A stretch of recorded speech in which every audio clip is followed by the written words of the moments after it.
বিশ্বনবী মসজিদে নববীতে নামাজ পড়ছেন, তিনি আল্লাহু আকবার বলে নামাজ শুরু করলেন, কেরাত পড়লেন, রুকু করলেন, রুকু থেকে দাঁড়িয়ে বিশ্বনবী পড়লেন সামি আল্লাহু লিমান হামিদা, পেছন থেকে সাহাবারা পড়ল রব্বানা ওয়ালাকাল হামদ। এক সাহাবী বাড়িয়ে অতিরিক্ত পড়লেন হামদান কাসীরান তাইয়িবান মুবারাকান ফি, ফিসফিসি আওয়াজে পড়ার কারণে বিশ্বনবীর কানে এটা চলে এসেছে। নামাজের পর বিশ্বনবী বললেন আমি রুকু থেকে দাঁড়িয়ে পড়েছি সামি আল্লাহু লিমান হামিদা, তোমরা পড়ার কথা ছিল শুধু রব্বানা ওয়ালাকাল হামদ, কে যেন একজন ফিসফিস আওয়াজে পড়েছো হামদান কাসীরান তাইয়িবান মুবারাকান ফি। কে পড়েছো? দাঁড়াও।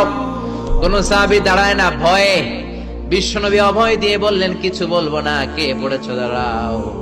এক সাহাবী দাঁড়িয়ে বললেন ও নবী আমি পড়েছি। বিশ্বনবী বললেন এটা তো আমি শিখাই নাই, কই পাইলা, কেন পড়ছো? সাহাবী বলে নবী গো, আল্লাহর তাসবিহ অল্প পড়লে আমার পোষায় না, এই জন্য আমি একটু বাড়িয়ে পড়েছি। আল্লাহু আকবার।